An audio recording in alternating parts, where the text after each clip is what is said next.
Sa mundo ng personal finance, maraming pagkakataon na nagkakamali tayo. Napakarami namang tukso lalo na sa ngayon na ang tukso ay abot kamay mo na.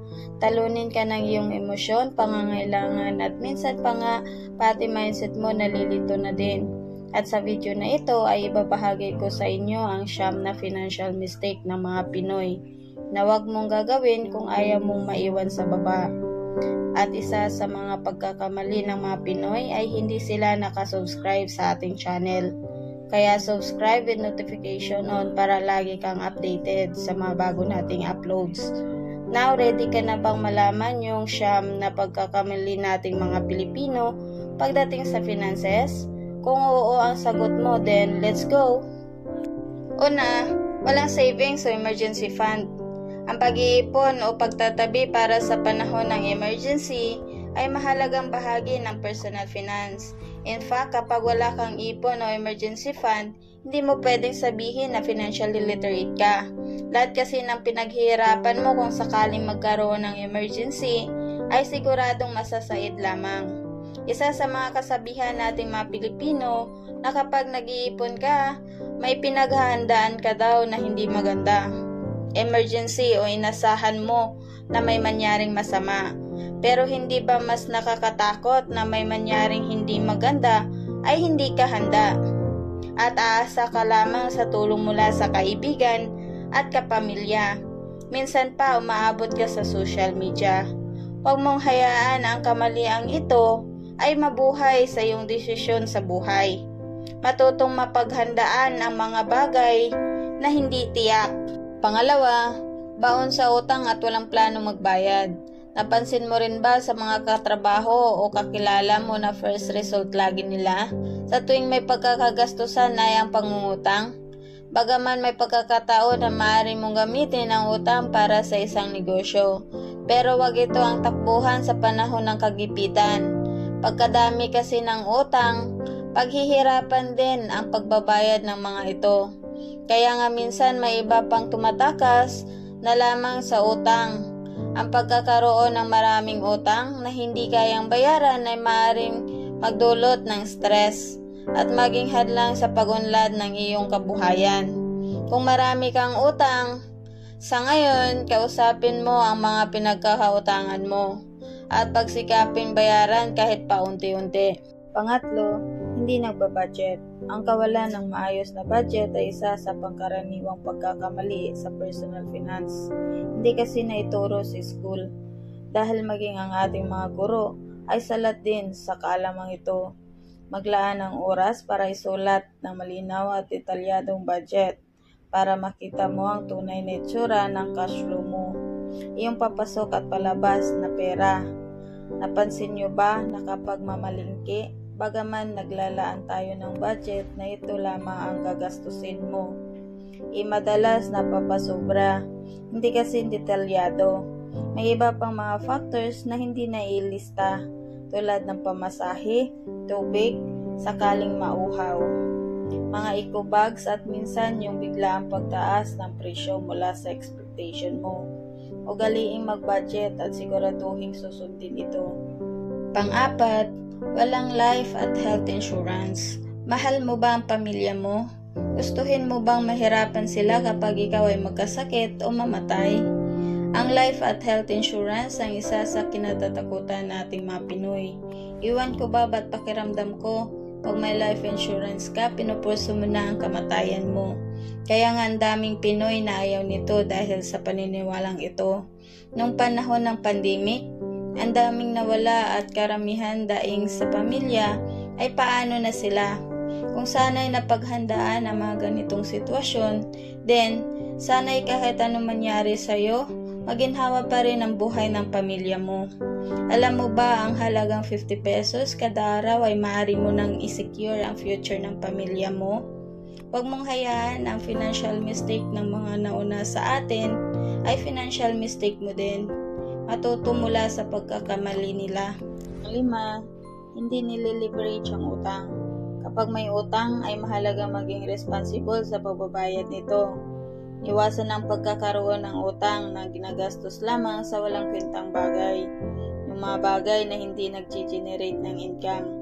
Alam mo ba, maaari kang umasenso sa pamamagitan ng utang? Kung ikaw lamang ay magiging matalino sa pag-handle nito. Bagaman sinabi ko kanina na isa sa mga financial mistake nating mga Pilipino ay ang pangungutang. Subalit ang utang na iyon ay mga bagay na hindi pinaghahandaan, mga utang na uuwi sa luho, at mga utang na hindi nagmumultiply ng pera. Pang-anim, mahilig sa mga bagay na bumababa ang value. Lifestyle inflation, palagi natin naririnig ito at marami na din ang nag-attempt na ipaliwanag ito. Pero kahit gaano karaming tao magpaliwanag sa'yo, kung ikaw mismo sa sarili mo ay hindi aminado, kulong ka sa ganitong lifestyle. Baliwala ang mga ito. Ito yung pagtaas ng sahod, pagtaas din ng lifestyle. Dati nung minimum wage earner ka, kontento ka na sa commute at pagbabaon ng lunch mo. Pero nung na-promote ka at tumaas ang sahod mo, iyaba, kumuha ka na ng hulugang kotse. At sa labas ka na din madalas kumakain. Nung maliit pa ang sahod mo, nakapagtabi ka pa ng 1,000 kada buwan. Pero nung tumaas na, inakapangutang ka pa kapag pizza de peligro na. Ang kamaliang ito ng karamihan sa ating mga Pilipino ay sana'y magsilbing aral sa marami sa atin. Huwag tayong mahilig sa material na bagay na bumababa ang value kalaunan, tulad ng cellphone, kotse, laptop, mga bagay na luho lamang at dala lamang ng makabagong panahon. Mag-invest ka sa mga bagay na tunay na magpapalago sa buhay mo. Real estate, insurance, properties, mga investment na nag-grow over time. Number 7, ayaw mag-invest. Tulad nga ng nabanggit natin sa number 6, mag-invest ka. Isa kasi sa financial mistakes ng marami sa atin ay ang kaisipang investment ay isang scam. Mayroong scam investment. Kaya nga aralin mo muna ang papasukin mong investment bago ka magbitaw ng pera, di ba? Sa kahit anong larangan, pag-involve ang pera, dapat sigurado ka. Just because nagpupus sila ng patunay na kumita, ikikita ka din. Ang investment ay hindi one size fit all.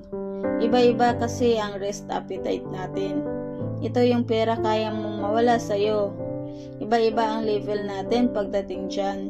Kaya mahalagang bago ka mag-invest is you do your own research para wala kang sisihin kundi sarili mo lamang kapag nag-fail ito. Number 8, kapag malaki ang kita, all in. Do not put your eggs in one basket kahit gaano pa kalaki ang kita niyan. Hindi mo dapat ilagay lahat ng pera mo. Marami kasi sa atin merong fears of missing out o mas kilalang tinatawag na FOMO. Kaya kung saan meron malaking kitaan, all in. Masyadong risky ang attitude na yan.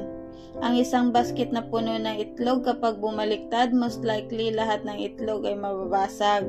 So, ganun din sa investment kapag inilagay mo lahat ng iyong pera sa investment kapag nag-fail ito, paano na? Kaya maraming OFWs ang umuwi sa Pinas na said gawa ng ganitong investment. Sila kasi yung mga gustong makapag-ipon ng malaki sa lalong madaling panahon dahil malungkot ang malayo sa pamilya. Kaya gagawin ang lahat, mapabilis lamang ang pag-uwi. At ang nakakalungkot isipin na kumakagat sila sa mga aggressive investment na madalas buong savings nila ang inilalagay. Number 9, walang plano sa retirement. Bahala na si Junior sa pagtanda natin. O aahon naman tayo sa hirap kapag nakatapos na si Grace. Itong kaisipang matagal nang gumagapos sa ating mga Pilipino.